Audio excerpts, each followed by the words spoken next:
we mean genuine, true self-interest when we say selfishness. And this is important because if you look at the history of some philosophical ideas like altruism being the big villain in the objectivist ethics, altruism was a term coined by the philosopher Augustus Comte, who I believe actually may have invented sociology, if I'm right about that. And if you read his work and what he meant by the word altruism, Rand's vision and critique of it makes perfect sense. He explicitly says humans do not have rights. He explicitly says your obligation is to live for other people and not care about your rights and your happiness. When we're critiquing altruism, we don't mean generosity, we don't mean kindness, we don't mean charity. All these things are great. All these things are even rational, selfish values, or can be at least. What we mean is altruism. What we mean is that self-sacrifice. What we mean is self-hate in favor of other people's joy and pleasure. That's what we're against when we're talking about promoting selfishness. Hello, everyone, and welcome back to the Learn Arena podcast. I am your host, Trey Goff, and here with me, as always, is Gabriel Mitchell. I am co-founder and CEO of Learn Arena, and Gabriel is our head of content, our director of content, as well as our in-house philosopher. Today, we are going to be discussing philosophy, funnily enough. In particular, we're going to be discussing a philosophy that is near and dear to both mine and Gabriel's heart. We have both spent a lot of time marinating in, Gabriel more so than me for sure. And it's a very misunderstood philosophy that I think whether or not you come away from this conversation thinking it is dumb or crazy or disagreeing with it, agreeing with it, we don't care. Our aim here is not to convert you, if you will. What we're doing here is an intellectual exploration of a philosophy. We're going to do several of these, and we're starting with one that is, frankly, to be honest and selfishly, the easiest one for he and I to do because it's probably the one we've read the most about. So we're going to be discussing objectivism. Now, when you hear this word, you probably have a few questions, and a few things come to mind. Objectivism, as you may or may not know, refers to the philosophy created by Ayn Rand, and I'll let Gabriel sketch out in a minute kind of why Rand created it, what her aim was to do with doing this. But you probably have a lot of preconceived notions, preconceived baggage about what objectivism is, and I really want to take aim at a lot of that. I want you to set aside what you may think you already know about objectivism, for most of you, and hear us out for a minute as we rigorously explore what this philosophy is, why it exists, and what its strengths and weaknesses are. And we'll have a lively discussion around that.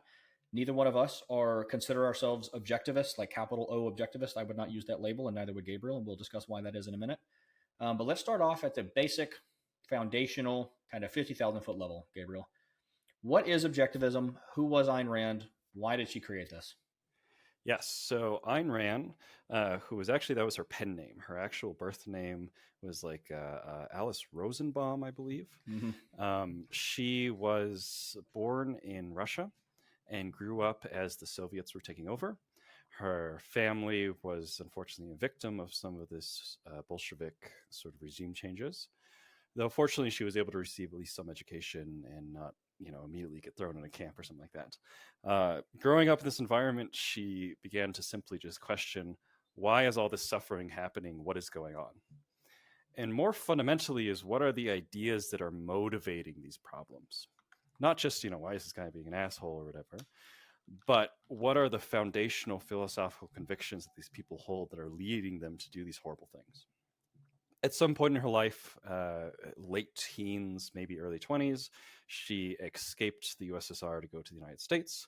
In the process, she actually had to lie to the immigration offices, saying that she had a future husband. What's the word? Fiance. There we go. Saying that she had a fiance back in Russia.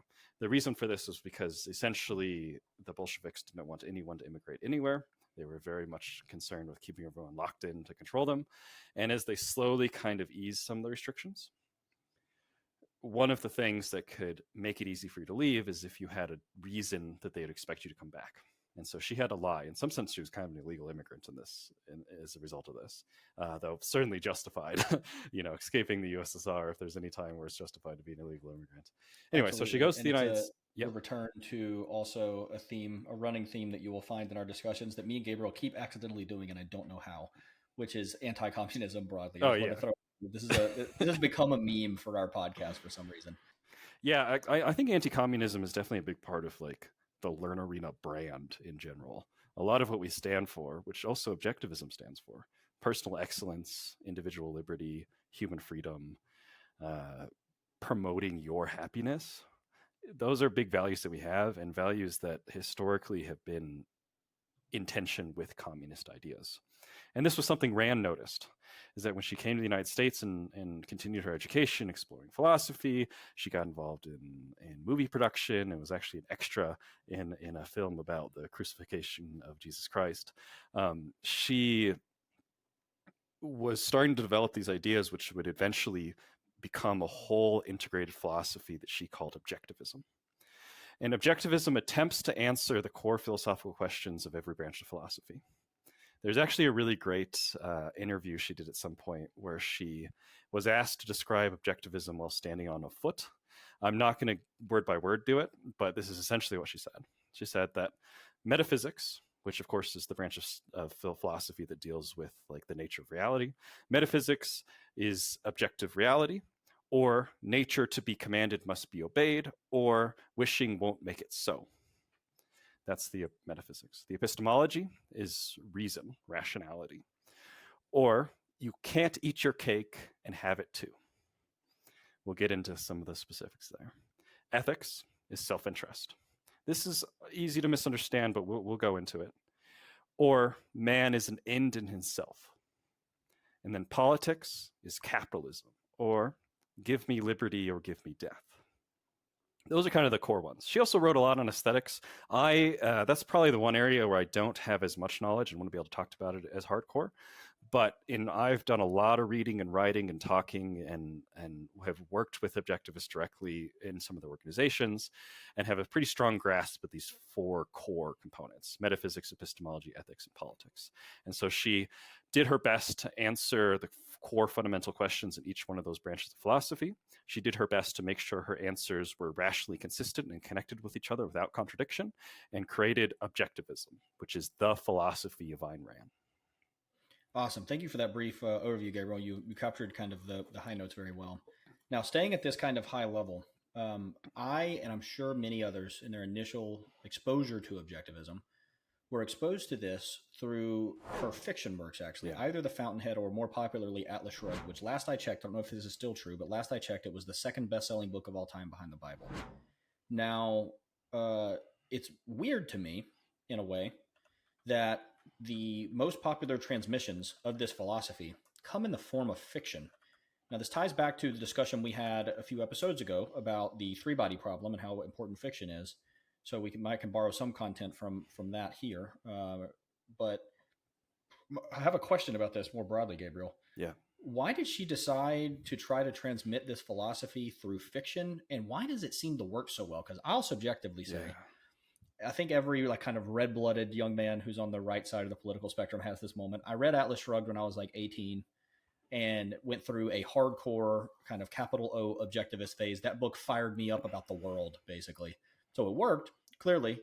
But coming away from that book, I could not articulate any of those 4 pillars of objectivism to you. But something was conveyed to me through that work of fiction. So can you talk a little bit about kind of why she chose to pursue fiction as a transmission mechanism for this, what she intended to accomplish there, and kind of, if you wouldn't mind as well, what you think the most impactful kind of lesson we can learn from Atlas Shrugged or The Fountainhead, either one? Kind of what is the theme she was trying to convey through fiction? Yeah. So as you mentioned, she wrote a lot of fiction and nonfiction. While most people are familiar with The Fountainhead and Atlas Shrugged, she actually wrote a lot of other fiction, including a play that was on Broadway for a while. I don't know if I've ever told you this. I did not know that. She wrote a Broadway play. This is the night of January 28th or something like that.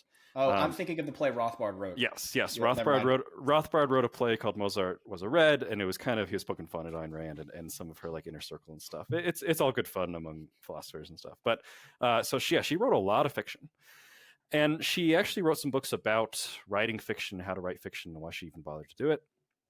And the general theme here is that objectivism is not just a series of principles, but as a philosophy for life, which includes the emotional aesthetic element of that.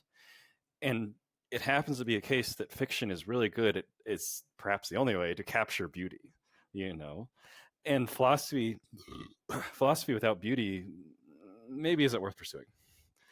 If we care about our self-interest, in the case of Ayn Rand, we mean here, of course, we mean personal happiness and things like that. Part of that is the emotional aspect of our life. And so she tried her best to kind of capture that with some literature. Literature is also a great way to embody archetypes with your characters. So that's something Rand really liked to do. Usually each character, especially the main characters, the heroes and the villains, tend to embody certain principles or certain philosophies. The heroes are virtuous, rational people who are committed to principles and care about their work, where the villains have sacrificed some principle in favor of something else.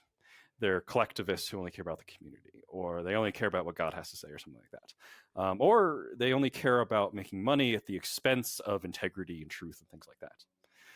And so fiction is just kind of a really great way to capture that. And her books did it successfully. It's kind of fascinating the type of people who like her books and dislike her books. There's a lot of people who just love fiction but just don't resonate with what she wrote. And there's people who tend to not read fiction, but once they read her books, they just love it. And I think it's because she writes it as a philosopher first and foremost. She's trying to communicate ideas. And you shouldn't let the fiction be the end-all be-all of understanding her ideas. A lot of people have that same experience where they were like fired up by objectivism and fired up by reading Atlas Shrugged or reading The Fountainhead, but they didn't fully understand every single connecting principle, because it's, at the end of the day, it is a fiction book and you have to tell a story. And while there are, lectures in the book, that's different than reading an essay. The essay is going to connect the dots, and the fiction is just going to offer up the dots, and you have to connect them sometimes yourself. Atlas Shrugged is a book about a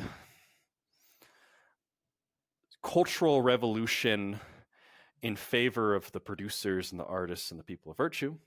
The Fountainhead, on the other hand, is a more sort of focused personal story about an architect who has to deal with maintaining his artistic integrity in a world that is constantly incentivizing him to go other directions, whether it's corporate jobs or people who want him to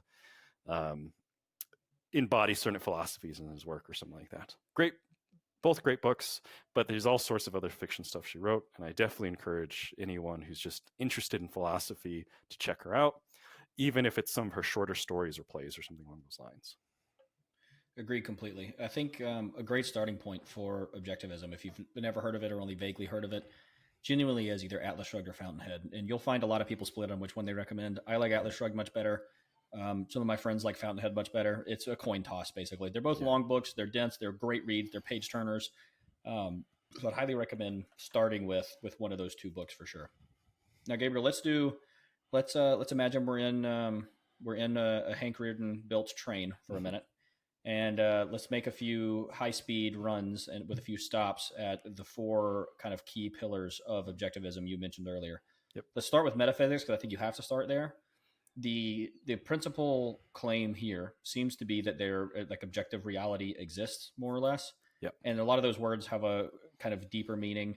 So walk us through, again, at a kind of superficial level, what are objectivist metaphysics and how do they contrast with some of the metaphysics that were the intellectual milieu of the time as the postmodernists started taking over, and how much of a contrast there is between objectivism and most other modern metaphysics philosophies? Yeah. There's of course full books written on the metaphysics of objectivism, but at the core of it is the idea that there is a reality, which shockingly there's people who reject that claim off, from the start. There is a reality. There are things that are external to you, so there's an external reality. Those things are objective, meaning that they're external to you and have facts of them that are not dependent on your interpretation or your perception or something like that. And that reality follows a certain set of logical laws or rules, things like the law of identity. Things are themselves, which implies certain other laws, like a thing can't be itself and not itself at the same time, which is the law of non-contradiction. And using these foundations, Rand can construct kind of a model of reality that is structured and consistent and non-contradictory, which she then can use to build onto her epistemology and her ethics and her politics. Got it. So objective reality exists, more or less. This seems like it would be a non-controversial claim, but it turns out it in fact is. Yes. So could you spend a minute, Gabriel, telling me kind of how is this different from some of the more ultra-modern, especially at the time Rand was writing and thinking and doing work, and then immediately thereafter? How does this contrast with many of the other, like, quote unquote, mainstream kind of avant-garde metaphysics worldviews, including postmodernism and some of the other kind of offshoots of that? Yeah. And the thing is, like, a lot of these ideas, while they were being formulated and formalized at the time, almost all of them, like every other philosophy idea, has its origins in some Greek philosopher. So like Plato, for example, made the separation in reality, where we have the reality we interact with, and then we have the truer metaphysical reality of the realm of forms, and that our reality is an imperfect sort of shadow of that. In fact, literally a shadow if you follow the sort of cave allegory for Plato and Socrates. And there are some models of metaphysics where man is the measure of all things. This is another Greek philosopher that's quoted.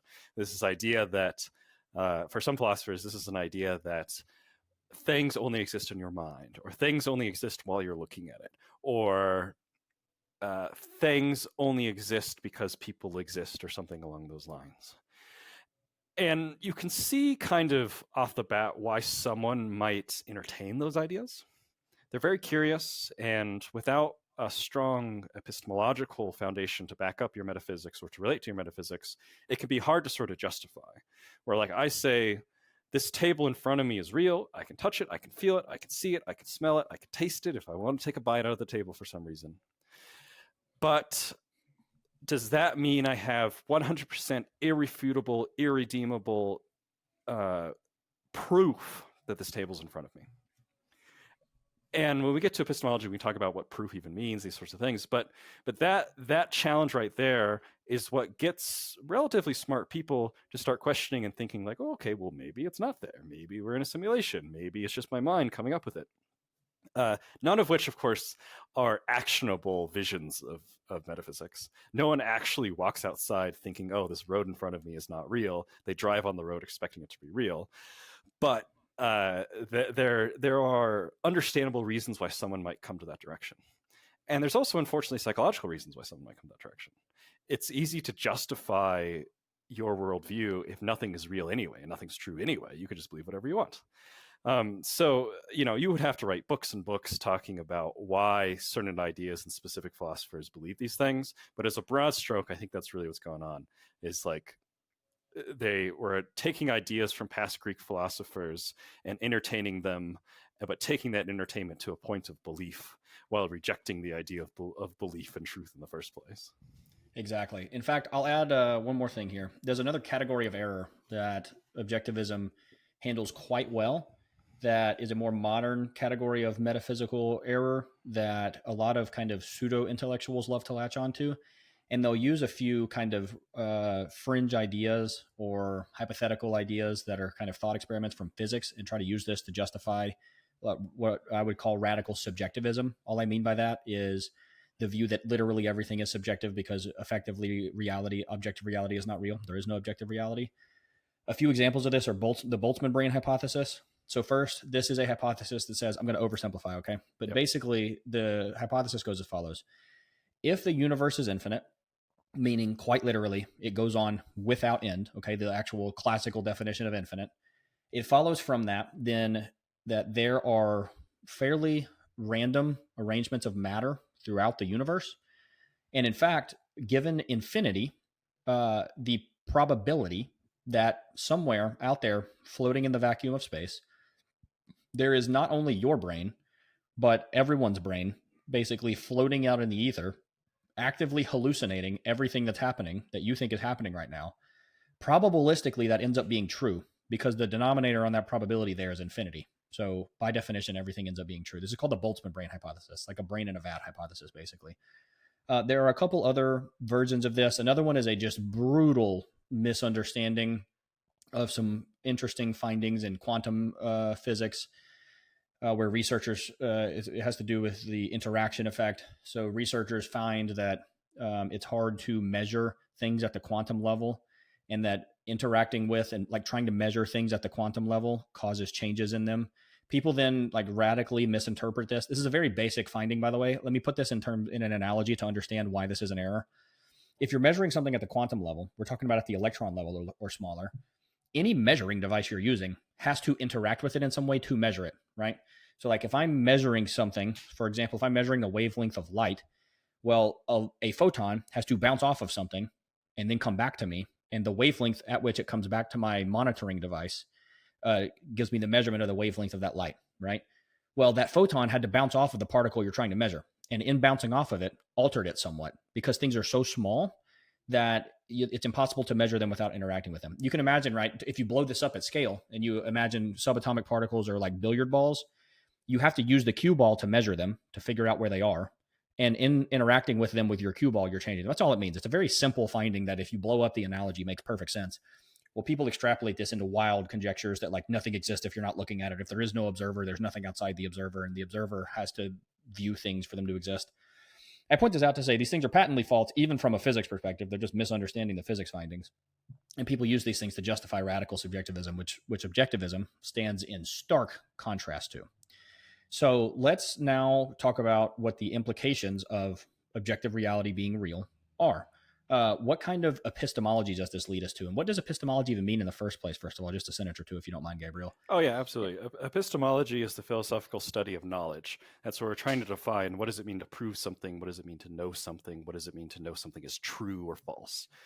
Ayn Rand, of course, wrote a whole book on this, just as she wrote a whole book on metaphysics, and it all kind of connects. Part of the connection between metaphysics and epistemology is having to grasp axionomic truths, axionomic concepts. Anyone who studied math and physics kind of knows what axioms are. Like you have to already accept that 1 equals 1 before you can do the math of 1 plus 1 equals 3, or 1 plus 1 equals 2, or 1 plus 2 equals 3. If you've been in like a geometry course, sometimes you have to do proofs, which is the process of taking some sort of fact and reducing it to its core axioms. And you'll find that there's a point where you kind of have to stop and you can't reduce it any further. So those are axionomic truths, truths that must necessarily be true in order for other things to be true. For example, an axionomic truth is existence exists. Because if that was not the case, nothing could be true. We couldn't even be debating the topic. You and I couldn't exist and have this conversation. Existence to some degree exists. That doesn't within itself tell us if we're brains in the vat or if we're human beings, but existence exists as an axionomic truth. It's so fundamental that you can't even really prove it in the traditional sense of proof being a thing where you build off of other truths to reach a conclusion.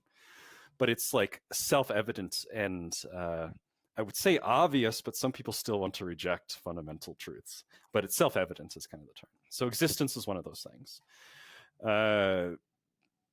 Identity is another one. Things are themselves. Things have identities. This isn't the same thing as saying like your identity is a straight man or something like that, but simply that things have an identity. The bookshelf is different than the floor that it is on. The stars in the sky are different than the earth, or more fundamentally, each individual atom is different than the atom next to it, or each individual quark is something different. That sort of separation of things within existence is the axiomic truth of identity.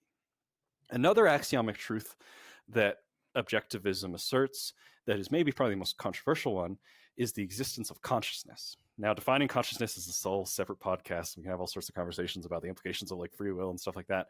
Which we will do one day. Oh, one day. Yeah, absolutely. But the fact of the matter is that in order to have conversations, in order to talk about things, you have to be able to perceive them. And so we sort of pre-assume that consciousness exists to some degree in order to engage philosophy at all. And so as a epistemological axiomic truth, in order for epistemology to exist, we have to have some sort of consciousness. And again, the specifics of that aren't as important for this conversation. But those are sort of the axiomic truths. And from there, we have a foundation that says, okay, then the broad principle of epistemology here is going to be rationality and reason, which we did a whole other podcast on. You can listen to talking about logic. And it's basically this claim that we can use our sense data and use logic and combine those things to reach truths about the world. We're not perfect. We make mistakes. We have biases. We can make errors. Sometimes our senses mess up. All sorts of things happen. But generally speaking, knowledge in the context of objectivism simply just refers to using our sense data, using logic to discover facts that align with the objective reality. Things that align with the objective reality are true. If we use our sense data and logic without contradiction or error to the best of our ability, we can say that we know those facts that align with the objective reality that are true. And this is another thing that's kind of surprisingly radical and surprisingly not accepted. There are people who refuse to accept that you can know things while ironically asserting that they know the fact that you cannot know things. Or there are people who refuse to accept that you can trust your senses. And then you ask them, well, how do you know that? And they say, well, I was using my senses and discovered that. I was hallucinating one time. Where it's like, well, okay, clearly you trust your senses enough to reach some sort of conclusion about it. Therefore, you can trust your senses to at least some degree. And again, there's a whole book she wrote on it. She even wrote a bit about how human brains develop and how that relates to the philosophical concepts in epistemology. We at some point in our development learn that there's a difference between us and things, or we learn object permanence and stuff like that. And so her book on epistemology, which is literally called Objectivist Epistemology or Introduction to Objectivist Epistemology, very challenging book, probably the most higher level thing that she wrote. But it can give someone a really in-depth dive into every inch of her epistemology.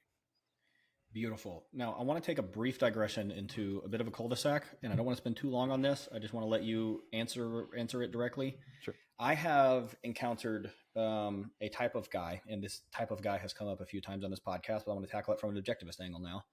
That, and I've encountered even self-professed objectivists who are like this, that basically take one of those kind of tenets of objectivist epistemology, which is a part of other epistemologies as well, that says the way we learn things about objective reality is through our sense data. Okay. And you used a very specific term there that I want to define.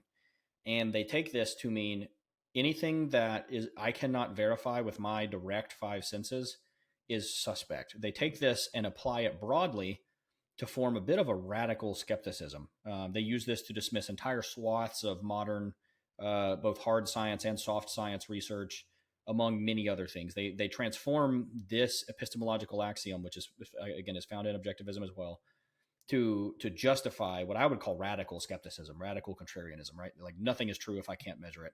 This is some flat earthers end up here, although you're not going to find flat earthers amongst objectivists. They're too smart for that. But my point is just this is a class of epistemological error that I have even seen objectivists fall prone to because I think it really boils down to a misunderstanding of what is meant by sense data. So can you tell me, if I were to make the claim, look, I'm following objectivist epistemology and I'm only trusting my sense data, and that's why I think the entirety of modern physics is a lie, because everything they're doing is not sense data. Can you tell me kind of what's wrong with that logic? What's wrong with this radical skepticism justified on this epistemology? Yeah, so objectivism, I found the exact quote. For objectivism, the definition of knowledge is a mental grasp of a fact or facts of reality reached either by perceptual observation or by a process of reason based on your perceptual observation. So it is certainly the fact that your senses are a necessary part of this process. It would be nonsensical to try to philosophize if you had never... It would be nonsensical to try to philosophize about ethics if you couldn't even perceive that people existed or something like that. Our relationship to reality as living human conscious beings has a perceptual sense-based relationship. But logic is an important aspect of this. You take in the sense data and then you use logic to reach conclusions. Now, for the specifics of someone who is so stuck on the sense part that they have rejected anything else, you'll notice that if you really ask them, okay, what do you mean by that? What do you mean by that? What do you mean by that? That is not a conclusion you can reach exclusively using your senses. You may use your sense to say like, oh, I don't know what this is. I don't know what that is. But then you have to logic your way into saying, therefore, my senses are the only thing I believe. That's an extra step that takes it out of purely the perceptional aspect and takes it into the conceptual sort of connection of the dots. And so it's sort of self-refuting itself. Like if you say, I only trust my senses, and I start asking, well, why? There's going to be a point in that process where you're no longer appealing to your senses, because your senses aren't enough. You have to connect the dots, and that process of connecting the dots is the other aspects of rationality, such as logic. So the basic claim here is it's just self-refuting. Sorry, I forgot I was muted. Got it. So I appreciate you walking through that. I hit that point, just so the audience knows, I hit that point as often as possible because there are many ideological fellow travelers that after the year 2020, their brains broke, and it broke in this specific direction. So I like to attack it as often as possible, basically. So thank you for that, Gabriel. Now let's move our train to the next stop. What we've talked about so far is really like abstract and heady. It's philosophy. Philosophy is going to be that way. How in the world do we get from this objectivist metaphysics and epistemology to like ground truth claims about ethics, and more specifically, ground truth claims about that selfishness is the kind of proper ethical guiding principle? Because, and I'm going to bake another prompt in here that I want you to answer as well, Gabriel. Yeah. One of the most common pushbacks I hear against objectivism day in and day out is exactly this, that objectivism is about selfishness, and our kind of folk common sense, the ethics you're taught in grade school are one of empathy, one of egalitarianism, one of compassion, and one of, importantly, altruism, right? Yes. And Ayn Rand actually views altruism as a great evil, and I tend to agree with her for the most part. So tell us, how do we get from these heady ideas to an ethic of selfishness specifically, and what else is involved in the objectivist ethical framework? Yep. And more specifically, like, again, I hate to sound like a broken record here, but like Wittgenstein is right. Everything boils down to terminology. Sure. Like, what do we mean by selfishness here? Oh, yeah, absolutely. So if anyone wants to get the deep dive into this, the book to read is The Virtue of Selfishness, and specifically the first essay in the book, which you can find online for free, is called The Objectivist Ethics. Now, if you are probably going to read a couple other essays in the book to get a fuller grasp, but that's the core one. So if anyone notices the gaps that I'm not filling in, I promise you those gaps are filled in that essay. So to communicate this, I think I'm just going to read a section of the Objectivist Ethics as our starting point. The Objectivist Ethics proudly advocates and upholds rational selfishness, which means the values required for man's survival qua man, which means the values required for human survival, not the values produced by the desires, the emotions, the aspirations, the feelings, the whims, or the needs of irrational brutes who have never outgrown the primordial practice of human sacrifices, have never discovered an industrial society, and conceived of no self-interest but that of grabbing the loot of the moment. The Objectivist ethic holds that human good does not require human sacrifice and cannot be achieved by the sacrifice of anyone to anyone. It holds that the rational interests of men do not clash, that there are no conflict of interest among men who do not desire the unearned, who do not make sacrifices nor accept them, who deal with one another as traders, giving value for value. There's a lot in that quote. And again, I really highly recommend diving into the essay and reading it for yourself. But the core thing here is that objectivism views your personal rational happiness as its core ethical goal. Properly understood, that means selfishness, that means self-interest. What is the proper definition of selfishness? That's the big debate that people get kind of confused on. Most people, not even most people per se, but certainly a pop culture critique of selfishness is that selfishness implies some sort of irrational, brutish sort of meanness. But if you truly investigate those types of people and those types of behavior, are they happy? The answer is no. Even the extreme, like serial killers and stuff, or like extreme scam artists, they interview these people and they're never happy. They all want to die. They're all brutally depressed. They're all angry at the world and blaming everyone for their problems. And in fact, a lot of these people, the final moment of relief and happiness that they get is when they're finally caught and feel some sort of justice and some sort of release. And so we mean genuine, true self-interest when we say selfishness. And this is important because if you look at the history of some philosophical ideas like altruism being the big villain in the objectivist ethics, altruism was a term coined by the philosopher Augustus Comte, who I believe actually may have invented sociology, if I'm right about that. And if you read his work and what he meant by the word altruism, Rand's vision and critique of it makes perfect sense. He explicitly says humans do not have rights. He explicitly says your obligation is to live for other people and not care about your rights and your happiness. When we're critiquing altruism, we don't mean generosity, we don't mean kindness, we don't mean charity. All these things are great. All these things are even rational, selfish values, or can be at least.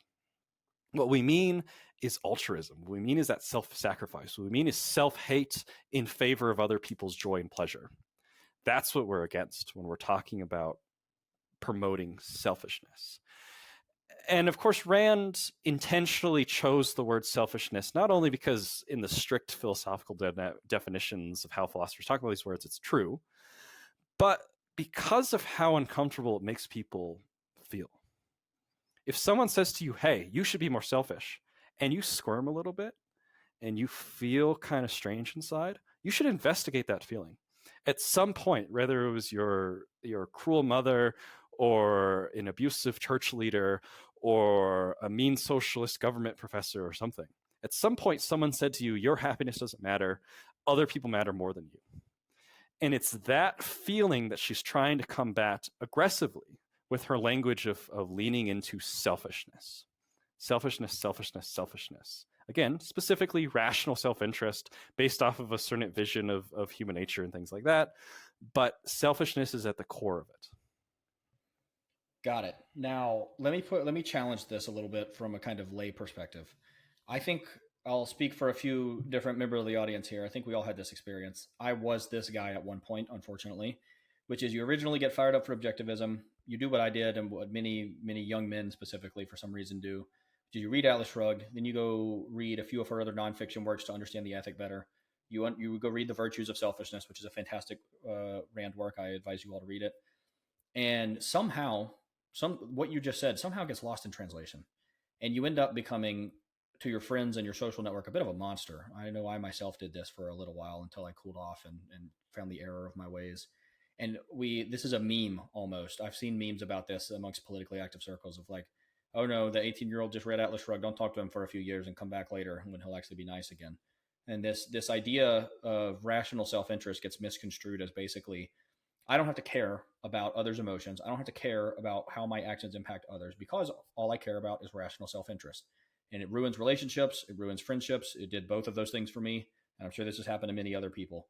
It's like, what error did I make there? What error do these young men that are misreading Virtue of Selfishness and some of her other works, like what error are we making there? Yes, I am very familiar with this, and probably myself fell into some of the traps. I believe that there's essentially 3 stages of understanding objectivism.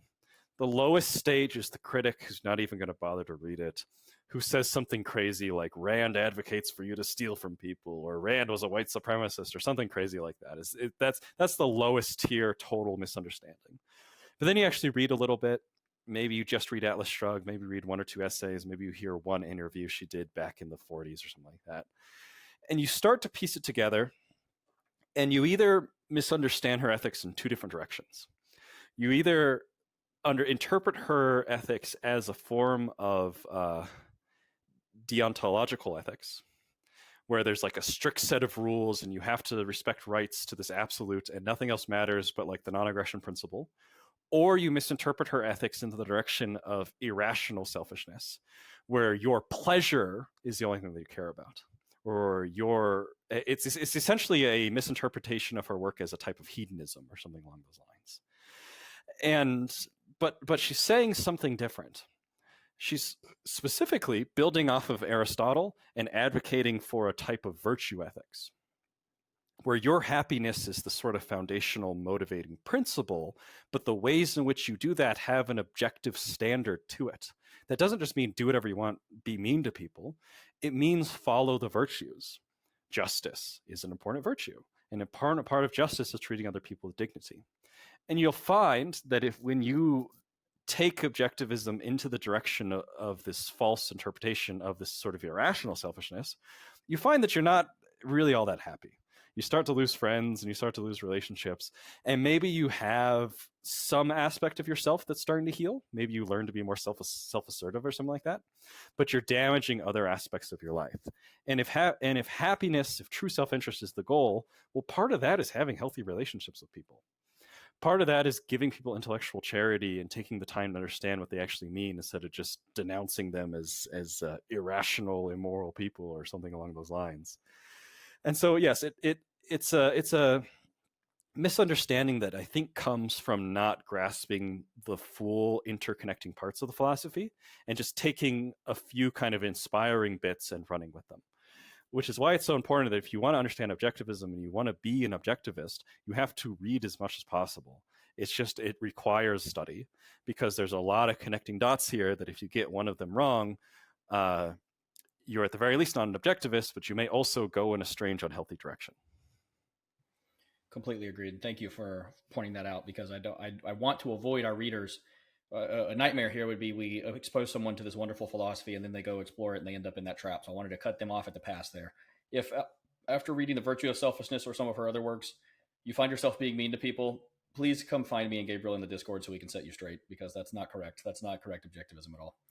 Now, I want to make one kind of more academic point here, and then we'll move on to the last point we wanted to discuss, which is politics. This ethical framework is reminding me a lot of like Aristotelian virtue ethics. And I know this is a bit of a leading question. You and I have discussed this at length, but it was Rand and Aristotelian. Like, what kind of harkening back to our ethics course? What classification of ethical system is objectivism, and what did Rand think of Aristotle and virtue ethics? Oh yeah, absolutely. And I kind of touched on this in my rant here, but this is a very important question, so I'm really happy you asked. So Rand has some funny quote where she's like, the only philosophers I care about are the 3 A's: Aristotle, Aquinas, and Ayn Rand, of course, including herself. And it's a fun quote, but it does demonstrate sort of the intellectual tradition that she was trying to build off of. Aristotle is a Greek philosopher who was building off of and critiquing Plato and Socrates, who I often just group together because of the fact that Socrates didn't write anything. And Aristotle, in his work on ethics, which I forget how to pronounce the Greek word there, he fleshes out a vision of morality that surprisingly starts off with the place of human beings. It is our nature to want and seek, and we should want and seek happiness. That's like the starting thing. He's very quick getting into it, by the way. It's literally like within the second page, depending on the version that you read. He's like very immediately like, human beings have a nature. That nature is to be happy. And so he builds off of that as the foundation, saying, okay, if you want to be happy, how do we do that? Well, let's look at people in the world who are happy. And people in the world who are happy tend to embody certain characteristics. In this case, we're going to call them virtues. Virtues being positive characteristics, vices being negative characteristics, or habits, or whatever. And so he looks at these people and he says, okay, what sort of virtues are they embodying? Things like justice, things like rationality, things like temperance, so on and so forth. Rand does a very similar thing. In the objectivist ethics, she dives a bit deeper into what is human nature, what are the nature of values, why do humans even need moral systems in the first place, and explores that relationship to happiness. But then she doesn't stop at pleasure and happiness. She keeps going, similar to what Aristotle did, and explores virtues. For objectivism, the cardinal virtues are rationality, productiveness, and pride. Now, of course, she means something very specific by pride. I would encourage diving deeper into it.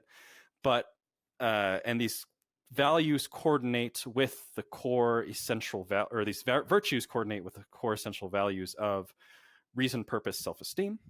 And we need reason, purpose, self-esteem in order to be self-interested, in order to be happy, in order to be living, happy creatures in accordance with our human nature. And so I've said a lot there, but essentially Rand's egoism isn't just vulgar egoism that says do whatever you want. Rand's egoism is a foundation to build a flourishing philosophy of virtue ethics. Perfect. That makes a ton of sense. I forgot about that 3A's quote, but I love it. It's hilarious. Now, one more point on the ethics, then let's get to politics, and we'll wrap after that. And this actually ties quite neatly into the politics point, so feel free to bridge it over if you want, or just focus on this. But Rand and objectivism broadly, and most objectivist thinkers, view altruism as one of the most evil ethical frameworks, one of the most immoral, unethical ways to make decisions about justice and morality out there. And this is a direct one-to-one inversion of most folk ethics, right? This is the exact opposite of what you hear each and every day, exactly opposite of what is highlighted by the entirety of mainstream culture as the highest and best ethical behavior, which is like self-destructive altruism, giving, quite literally, giving yourself to others in a self-sacrificial way. Whether it be Christianity through the Good Samaritan parable, whether it be Peter Singer and effective altruism and the child in the drowning pool. I mean, by the way, feel free to ignore any of those specific thought experiments. My point is just most mainstream philosophies view what objectivism views as evil, altruism, as instead the highest good. What's going on there, and what's wrong with altruism? Yeah, even more radical than the Good Samaritan parable is literally the crucifixion of Jesus. So Rand has some writings on this that are worth diving into. And of course, Rand was an atheist. Part of her metaphysics was atheism. And while you can be a Christian and agree with certain aspects of objectivism, objectivism itself is an atheistic philosophy. So the crucifixion of Jesus, from the perspective of a Christian, is here is the greatest being ever in history. Literally the Son of God. In some interpretations, literally God. I guess most interpretations, literally God. He comes to earth and he is killed by the sinners, sacrificed for the lesser beings. This to Rand is essentially backwards, that creating a morality in which we are supposed to kill the greatest of the greats for the benefit of the lowest of the low is probably the most self-destructive, irrational philosophy she can think of from her perspective.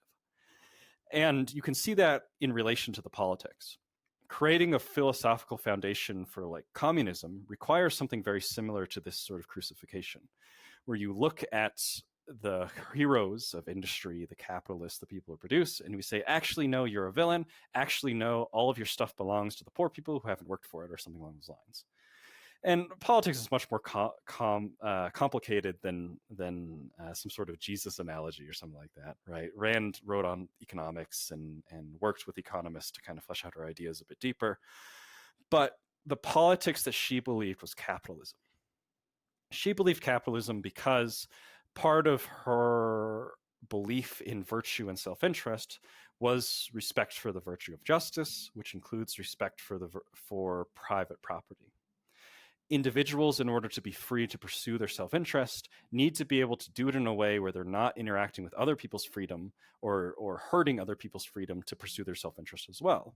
And so one of the things that we set up as societies, and this is an important fact of objectivism, is that rights are a conclusion of the ethics, not the starting point. They are a social fact that comes out of the facts of the ethics and our rationality, not the starting point where rights are some magical thing that you're just born with just for the sake of being born with it. She believes in these rights as sort of the rail guards of our social interactions, the rail guards that governments need to exist in order to defend, in order to create a context where individuals can act on their judgment and pursue their rational self-interest without harming other people. So we have to have property rights. Well, of course, any sort of system that believes in property rights is already within itself kind of naturally capitalistic. And that's kind of what she believed. She was a radical for capitalism. She believed in having a government. Important, she was not an anarchist. She certainly had a lot of debates with anarchists at her time, people who considered themselves capitalists, such as Murray Rothbard, who considered themselves like anarcho-capitalists or whatever. Now, she believed that capitalism, a necessary component of capitalism, was having a government in place, a monopolistic government that follows the correct set of rights and is limited in its scope to defend rights pretty much exclusively. So government for Rand needs to be basically just military, courts, maybe some regulatory agencies that are concerned with pursuing things like fraud and scams, as opposed to regulatory agencies that are just arbitrarily telling you that this product has to be this size or this product has to be this color or something like those lines. And so, yes, capitalism is her political philosophy. She was consciously aware that government has to be a monopoly, which is a big area where you and I might have some disagreement with her. Part of why I am not necessarily considered an objectivist, while I'm certainly a big fan of Rand, a scholar of objectivism, I'm certainly a rational egoist who agrees with many of the ethical foundations. Part of my disagreement with her is there's some specific things of politics. Like, I consider myself an anarchist. Because I consider myself an anarchist, I cannot be an objectivist. Objectivism is an integrated system that includes all four of those points, including the aesthetics, so 5 points.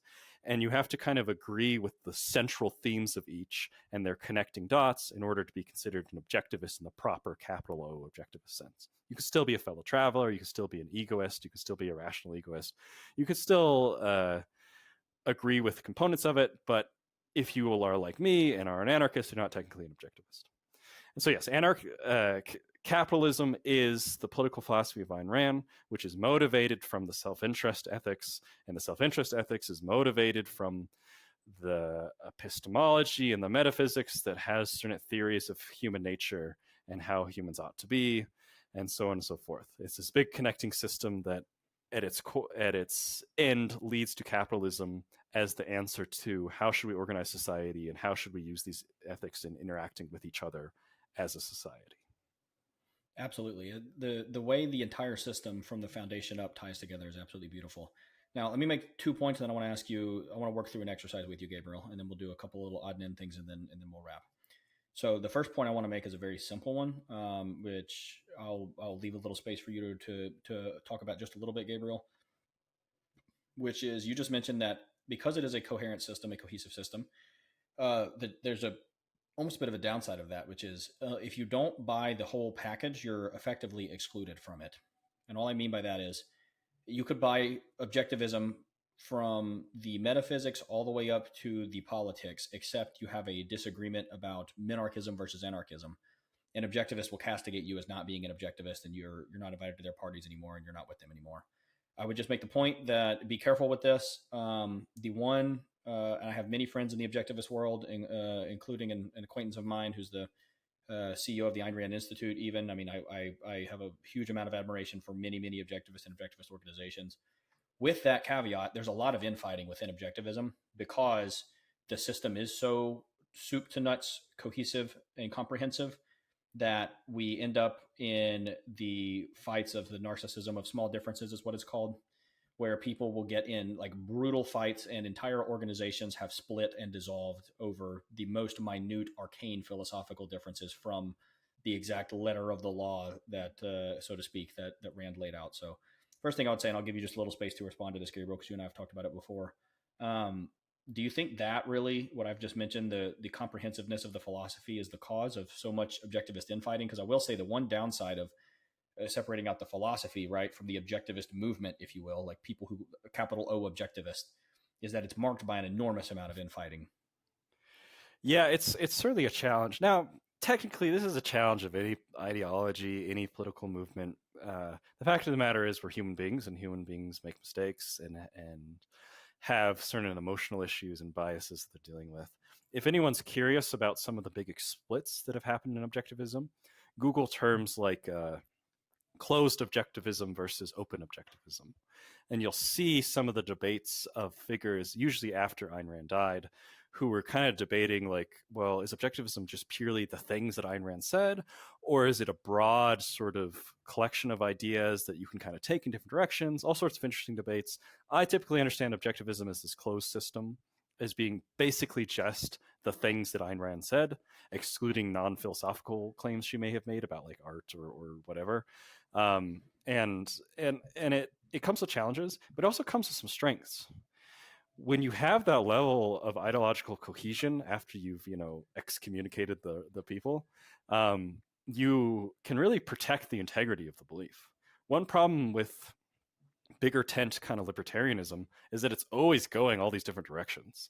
1 year left libertarianism is the most popular thing, and we're all talking about mutualism and different versions of anarchism. And then the next year, the sort of alt-right kind of style of libertarianism is super popular, and we're all kind of talking about how great Pinochet was, and it's kind of going these different directions. And this is just a cost of being human and interacting with other humans. But you have to consider those trade-offs. And they have their benefits, they have their costs. And what I like about where I'm at is I can promote objectivism and I can talk about the ideas without feeling like I'm stuck in an organization or stuck in essentially a cult, because I'm open to critiques of it and not just trying to protect the integrity of the ideas or something like that. Absolutely. I think that's a great perspective on the many schools of thought within objectivism broadly. Now, as Gabriel mentioned, a huge benefit of the comprehensiveness of the philosophy is that you effectively have an answer to every kind of problem, controversy, debate baked into the philosophy in and of itself. So here's what I'm going to do. I'm going to take an example of a public policy that objectivism has an opinion on, which is antitrust law. I'm going to read one of my favorite Ayn Rand quotes of all time about antitrust so that I can convey to the audience what the objectivist view on antitrust law is. And what I'd like for you to do, Gabriel, after I do that, is walk us through, kind of as an example of why this is a comprehensive soup to nut system. How do we get from metaphysics and objective reality is real all the way to antitrust is bad? Okay, so first let me read this quote, and then I want you to explain how we got there. So Rand says the following: "The antitrust laws, an unenforceable, uncompliable, unjudiciable mess of contradictions, have for decades kept American businessmen under a silent and growing reign of terror. Yet these laws were created and to this day are upheld by the, quote, conservatives, close quote, as a grim monument to their lack of political philosophy, of economic knowledge, and of any concern with principles. Under the antitrust laws, a man becomes a criminal from the moment he goes into business, no matter what he does. For instance, if he charges prices which some bureaucrats judge as too high, he can be prosecuted for monopoly or for a successful intent to monopolize. If he charges prices lower than those of his competitors, he can be prosecuted for unfair competition or restraint of trade. And if he charges the same prices as his competitors, he can be prosecuted for collusion or conspiracy. There is only one difference in the legal treatment accorded to a criminal or to a businessman. The criminal's rights are protected much more securely and objectively than the businessman's." Now, this is a hot button issue today. And if you want to see an example of what Rand is talking about, you might think to yourself as you read that, she's exaggerating. It's not that bad. The current director of the Federal Trade Commission, Lena Khan, if you read about her in Atlas Shrugged, you would think the character was ridiculous because it's too on the nose, it's too obvious, it's too silly. Lena Khan is currently suing Amazon, and in the process of filing the suit against Amazon on antitrust grounds, she initially contended, the legal argument, right, was Amazon has a monopoly. As a result, they're able to charge high prices for Amazon's choice, like the Amazon branded goods you might buy from Amazon, and therefore it is an unfair monopoly that is a abrogation of fair and free open market competition, right? You can follow the logic of that. It was like, don't worry about whether it's true or not for a second, just you follow the logic of that. About halfway through the process, she then switched the argument to the exact opposite and continues to sue Amazon for antitrust violations. She now argues that Amazon's prices are too low, therefore unfairly undercutting competitors because they have a monopoly, and that therefore Amazon should be broken up into a bunch of different companies. So if you think she's exaggerating about this bind entrepreneurs are in as a result of antitrust law, this is happening to Amazon right now with in this exact way, in this almost parody of how antitrust can evolve. So walk us through really quickly, Gabriel, now that we know the objectivist view of antitrust. How do we get from metaphysics and objective reality is real to antitrust is bad? Okay, I'm going to do my best. Please understand, listener, this is a very big ask. Where I'm going to touch on every single branch of philosophy to answer one question.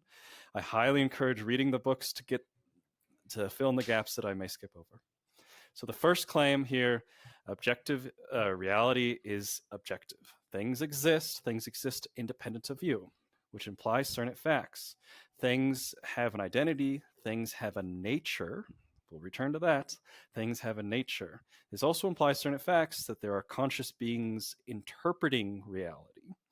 And part of that implies also free will. Another topic we're going to get into a big debate about. Even whether or not you consider it an illusion or whatever is not important to the point that I'm trying to make right now. We have conscious beings who have free will, right? So we've gone from the metaphysical foundation to part of kind of the epistemological foundation, just from the fact of like, there is an objective reality, and the fact that there is an objective reality implies other facts. And the fact that you know the fact that we can even have this conversation implies other facts, implies facts that human beings are conscious and human beings make decisions. And that fact implies some other facts.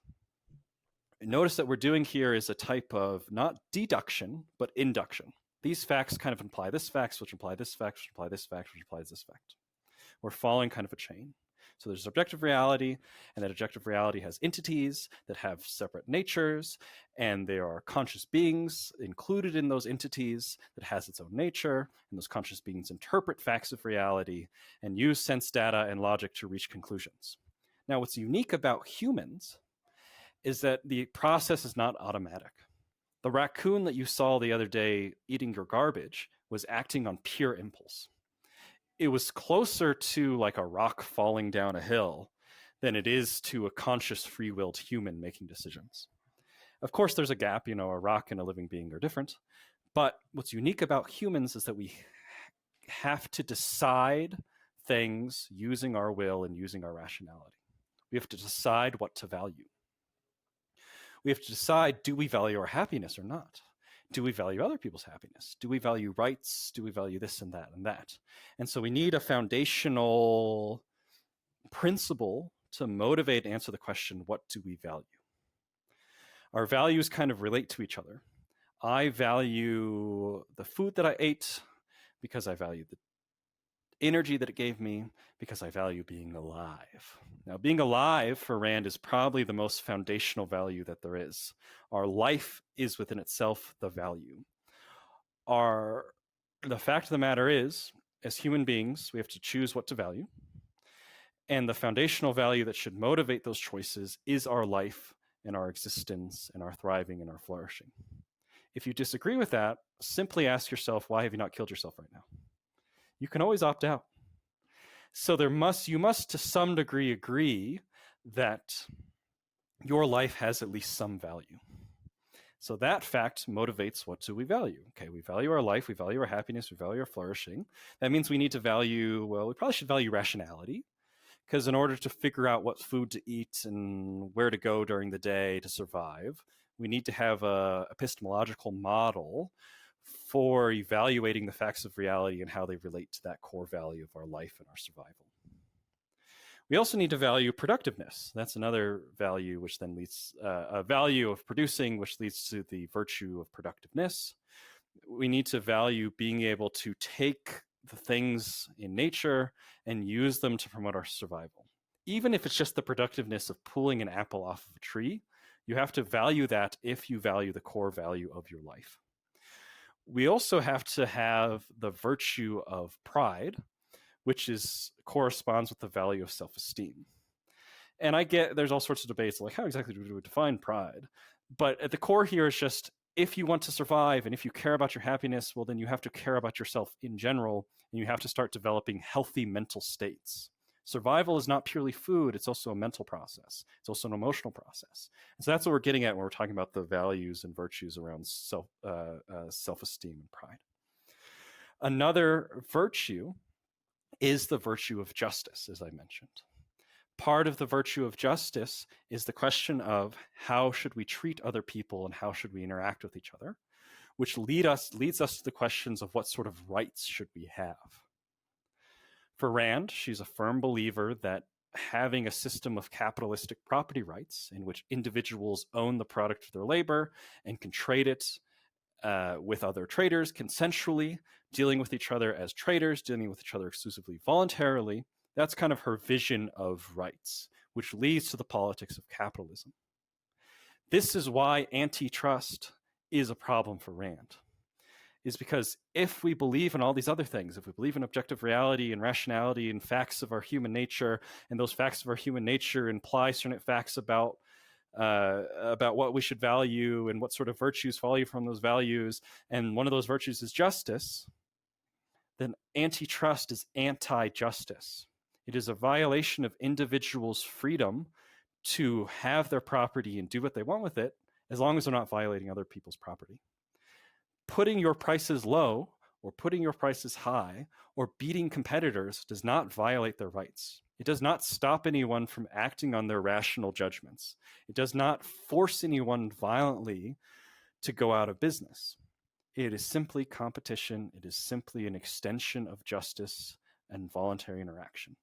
So that's kind of the long chain. Again, it's hard to answer that in a single podcast, and you have to write full books and stuff. But that's basically it. Thank you for that, Gabriel. That was very impressive. I almost didn't ask that question because I know I can't do what you just did, and I know objectivism pretty well. So I am suitably impressed. That's fantastic, and I hope that displays for all of you listening how comprehensive this philosophy is. This is extremely rare. And it's one of the biggest strengths of objectivism. It is logically, internally consistent in every kind of conception of that term. Now, for the closing section here, I just have a few fun little vignettes that I think the audience would be interested in about Rand, about objectivism, and we'll leave with some parting wisdom about how to start exploring this, and then break for the day. So first, this is a fun little aside. You might have thought from Gabriel's explication there and Rand's as well that they didn't deal with like the kind of empirical question of antitrust. Rand has actually dealt with this. So Rand said the following in a piece called "Antitrust: The Rule of Unreason." The alleged purpose of the antitrust laws was to protect competition. That purpose was based on the socialistic fallacy that a free, unregulated market will inevitably lead to the establishment of coercive monopolies. But, in fact, no coercive monopoly has ever been or ever can be established by means of free trade on a free market. Every coercive monopoly was created by government intervention into the economy, by special privileges such as franchises or subsidies, which closed the entry of competitors into a given field, by legislative action. The antitrust laws were the classic example of a moral inversion prevalent in the history of capitalism, an example of the victims, the businessmen, taking on the blame for the evils caused by the government, and the government using its own guilt as a justification for acquiring wider powers on the pretext of correcting the evils. Free competition enforced by law is a grotesque contradiction in terms. So the first little fun vignette I want to talk about here for just a second, Gabriel, is one thing that Rand does that no other philosopher or economist of capitalism does that is sorely needed, which is provide a moral justification for capitalism. So can you tell us really quickly in a few minutes here, kind of what does Rand do that most kind of quote unquote capitalist philosophers or economists don't do in regards to justifying capitalism, not on consequentialist grounds, not like, hey, we should do capitalism because it will make us richer, but that Rand went out of her way to systematically defend capitalism in one of my favorite books of all time, Capitalism, the Unknown Ideal, on purely ethical, moral, and aesthetic grounds. So can you tell us a little bit about that? Yes. For Rand, capitalism is a social system based on the recognition of individual rights, including property rights. I honestly think she should have said especially property rights, in which all property is privately owned. So you can get all sorts of historical debates on the nuances of like, well, is America really capitalism, or is it something this, that? But at the core of it, capitalism is kind of the recognition that each individual has unique rights, or not unique rights, but each individual has rights. They are a separate entity with rights, and that those rights are not dependent on the collective or democracy or something like that. And an important aspect of those rights is the right to your property owned privately by yourself. That doesn't mean you can do whatever you want with your property. For example, I can't go shooting my gun anywhere I want at random people's windows, because in doing so, I violate other people's rights. And so that's kind of what she meant by capitalism. Capitalism is having a government set up to protect individual rights, especially property. What's great about her philosophy is that while some philosophers just start with, oh, capitalism is great, and kind of just talks about how great capitalism is, she started from the metaphysics and starts from the epistemological foundations, which get to the ethics and go on from there. As I mentioned, at the core of the foundation of her ethical philosophy for justifying capitalism is the virtue of justice and the relationship of how should we treat other people and respect sort of their freedom to act on their own judgments and to be selfish. But hopefully that kind of answers and gets into the direction. But let me know if there's some more I can say to follow up on that. Yeah, absolutely. I think you hit it quite well. I'll just add something small, which is why I love Capitalism, the Unknown Ideal so much. A lot of socialists and even a lot of capitalists will agree with a statement, something along the lines of like, yeah, capitalism works for making our lives better, clearly, but like socialism is a more moral framework. Even if it doesn't work, it is idealistic. And they view this as a good thing. It is idealistic because it is altruistic, because it is collectivist, because it is somehow an ethical or moral good.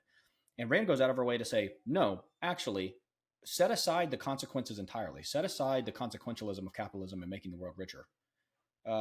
It is objectively a more moral and ethical way to govern human interaction, and that socialism is, in fact, the great evil. So anybody that wants to learn more about this, highly recommend you go read Capitalism, the Unknown Ideal. You don't need to know any of Rand's philosophy to read that book. It's a great starting point as well to get her a feel for her writing style and how systematic and thorough she is. Oh yeah, yeah. Because at the core of this, and the core of like understanding the morality of capitalism, is this idea that we should treat each other not as slaves, not as masters, but we should treat each other as traders, voluntarily respecting each other's right to your own happiness and receiving goods and services from each other without coercion, without forcing each other into interactions. In fact, there's some debate on this, but the non-aggression principle that libertarians just love, Rand would have been the first person to write that. She would have been the first person to coin the term. The works of Murray Rothbard, Hans Hermann Hoppe, all of these great intellectual powerhouses who built on libertarian capitalism ideas and expanded them into different directions, they all have to credit Rand as some of the originator of many of these ideas. Now, Rand can, of course, credit John Locke and Aristotle and stuff, but the way she sort of formalizes them for the modern era and makes it very clear and justifies it from these foundational principles onward is super unique. And basically every libertarian or anyone who identifies as a capitalist has to credit her to some degree. That's exactly right. Now I have two final questions for you, and then we'll wrap, Gabriel. First one, this is a fun little tidbit about Rand that I've always found really entertaining. She, if you'll notice when I read these quotes, especially the first quote about antitrust, she keeps saying he when she's referring to the businessman. If she's referring to the kind of an impersonal pronoun, she says he. She says if he charges prices lower, if he charges prices which some bureaucrats judge as too high. Why does she keep using he? Is she a sexist? Like, she's a woman, she's writing. Why doesn't she say she? What's going on there? That's a very fun question. And how much of what I'm about to say is like core to objectivism versus just Rand's kind of like quirks and stuff? Rand considered herself a man worshiper. She probably had some ideas that some people in the modern era would consider, or in the current year would consider somewhat sexist. She typically viewed men as the leaders, men as more kind of innately rational. Now, what's curious about that, though, is that the book Atlas Shrugged, the main character, the hero, is Dagny Taggart. She's a woman who fights against all these people who are saying like, oh, women can't run railroads and stuff like that. And so there's a lot of really fascinating kind of exploration into how Rand viewed gender. But there is kind of like a very pro-men, pro-masculinity aspect to what she wrote. On this point, one last little small thing. You told me this quote, this was maybe yesterday or the day before. We just happened to be talking about this, about how Rand responded when someone asked her about this and asked her about being called a man, effectively.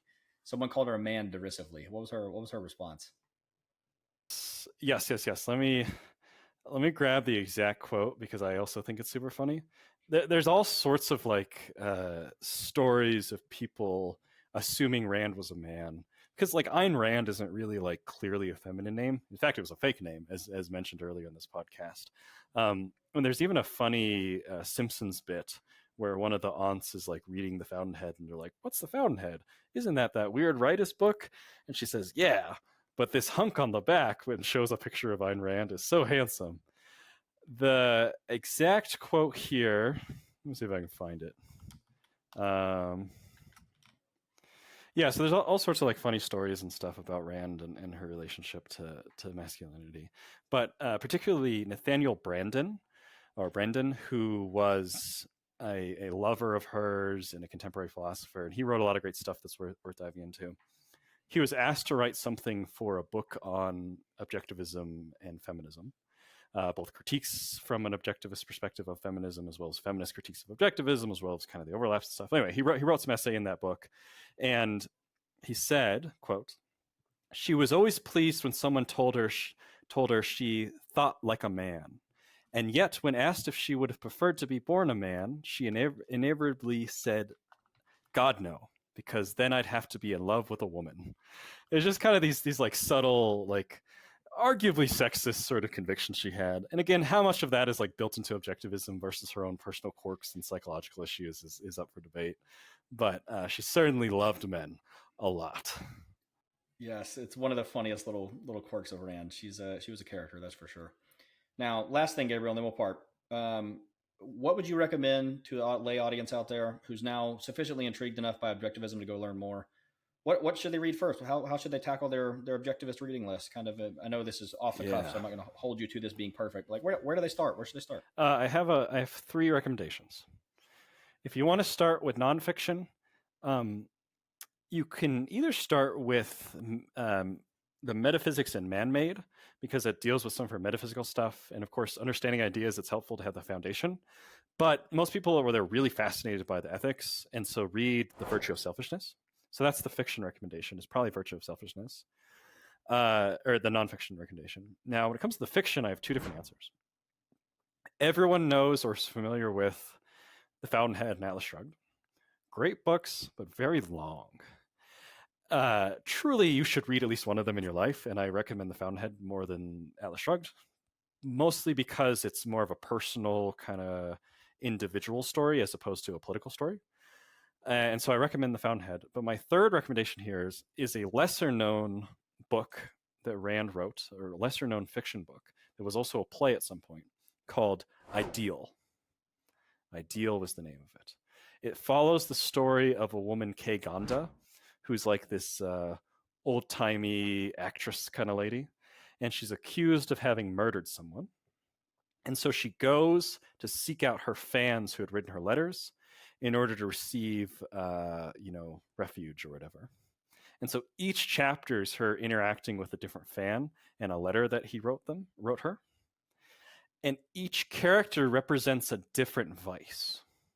And that's what's really fascinating about it, is you can kind of get a much shorter story that very quick and rapid fire deals with that kind of archetypical type of writing that Rand does, and specifically is dealing with each character as a different vice. Like there's one character who claims to worship her and thinks she's the most beautiful person in the world, but then when he actually sees her in person, he doesn't recognize her because he's so obsessed with the ideal and not the concrete reality. So that's a great example of how awesome that book is, and it's so much shorter. It's like a fifth the length of The Fountainhead or something like that. So that's Ideal. That's probably the one I'd recommend a lot of people should read. Beautiful. I actually haven't read that one myself, so I'm about to add that to the reading list and check it out. So awesome. Well, with that, we will wrap our discussion of objectivism. Thank you all so much for joining us this week. As always, like, comment, and subscribe here. If you're intrigued by these ideas and want to learn more, I invite you to both join the Learn Arena Discord and sign up for Learn Arena. We will have, within the next few months, I am certain, a course up that will be something along the lines of Intro to Objectivism. Gabriel and I have discussed a few times now. So, and we're exploring some partnerships in that direction. I'm not going to share more because they're not solidified yet, but suffice to say, more content similar to this coming soon. So if you want to learn more, or maybe you don't want to read a book, you want to take a course, sign up at learnarena.com. We'll keep you updated. We'll email you when this course is released and any other content related to it.